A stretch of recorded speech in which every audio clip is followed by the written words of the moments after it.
hauzik ngasi dagina athuba matamda hayeng tang kunithoi yodri faubagi manungda thadok piu condition yaudana adu thadok pidaba taragadi lakliba tang kunithoi sidagi akoi ahenba khongjang changchal lakani imunai mu furup masala tanarakani masidai da kanamata akoina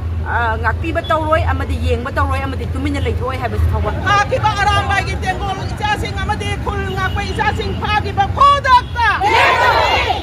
Fakhiba Arambai Tenggol gi Echasing khul ngakpai Echasing Fakhiba Singdo Phodakta Ida government ge pokshi war Phodakta Ida government ge pokshi war Phodakta koigi hoji akoina ngasi famjariba Thoubal mela ground da Thoubal district ki ima sing pulap punjal laga akoina famjariba wakat mifam haizaba tare masi koi hojik akoigi 80 gi cha ahum hajan kiba asigi matangda akoina famjaba wakat mifam ni masi akoi hojik haukiba me 2003 tang ahum dagi haurakhiba akoigi khuthem gi oiba akoigi ihau laibak ihau community sing tokai tanaba India lengak na kanna siliba lalong asdeisira aikoigi furup aikoigi izati aikoigi iyum aikoigi iramdam isana ngakchana bagidamakta kun ngakpa amadi Arambai Tenggol haiduna thokiba Echasing ibung ipa kudingmak masi aikoi mama sing aikoi punamak na yaraga Echasing bu kun ngao aikoigi iramdam aikoigi iraikai aikoigi isa isu aikoigi izati aikoigi furup ngasidi nongmagi mina khudum chansilakpa tare haidana aikoina yelhomi khudingmak akoina akoigi khudong chaba si mina lokshan khiba tare yelhomi mut khiba tare manipur gi laimai dege kanglai paki laimai dege akoigi yelhomi sing asi mang khiba tare haidana akoi bu kanjana bagidamak akoigi yelhomi sing bu indigenous people sing bu kanjana bagidamak ta akoina thokhan khiba akoina makhut paidana namalai bak kaluro haidana thagi ba akoigi Echasing asi NIA gi case ni adugi case ni haidana matang maram laitana phagalakba aigi iyumda Karigumba amana aigi iyum mai tharage haitaragade ai chongthoga thang pairaga mi do haluba tabni yaluba tan maramdi aigi iyum aigi isa isu aigi family aigi imung manung kanabagi damakta asumna thokiba mi ase maral leire haiba taragadi aikoi khangduna tumina leibanga moi mama moina aigi furup ki izati gi indigenous people jing makhal makha kya gi lalong season aduna India government amasung kuki narco terrorist singna makhal makha kya gi lalong season na halak patupakpa makoi naga isilinau sing taruk matum kaptuna halaga mafam marang khangdana akoi post mortem to bobog yada ba pibam dal lehalakpa loina na ngarang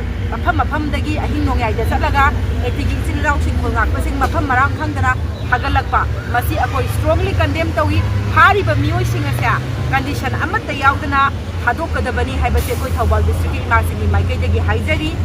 hagiba mioi singase tungi generation da thabak tawba yariba tungi mirol semba yariba nupi angang thidana majati mapurup kanba ngamakadaba mioi ngaktani masi akoina masigumba generation mangba thabak akoigi youth singbu exploit tawbagi destroy tawbagi India gi proxy war gi manung chaliba akoi sigi agenda si khudak tagi lepiu Karigumba phagriba mioi ahum mase condition yaudana thadok pidaba taraba loinana makhatana khulngakpa amadi Arambai Tenggol gi silnau sing phaba taraba adu oiba taragadi Manipur da khanghaudaba ihau kanamata sidai da lengba yaroi mantri MLA oigera amma oigera India gi achauba akoi gi cobra oigera BSF oigera CRPF oigera jo kanano oiningbo oijona madu gi damta lan thengna ba mama akoi hujik lengdana leptana lairi masigi da masi khangjin biyo hanjin na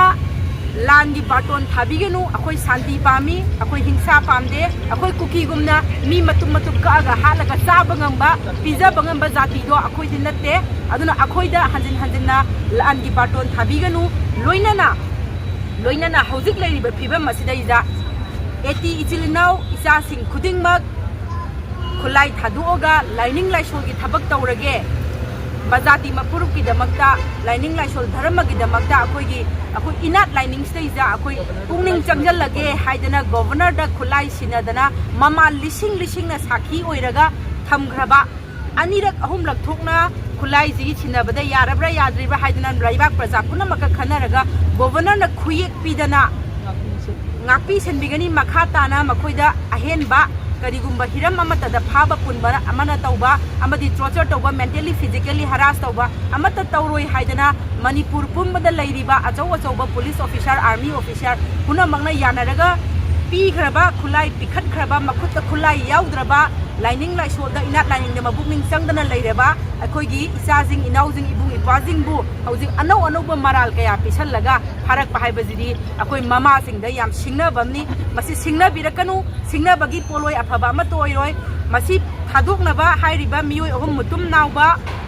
haurok cham manau cha amadi kangabam somananda makoi ahum masi haujik ngasi dagina athuba matamda hayeng tang kunithoi yauji Faobagi Manungda thadok piyu condition yaudana adu thadok pidaba taragadi lakliba tang kunithoi sidagi akoi ahenba khongjang chamsal lakani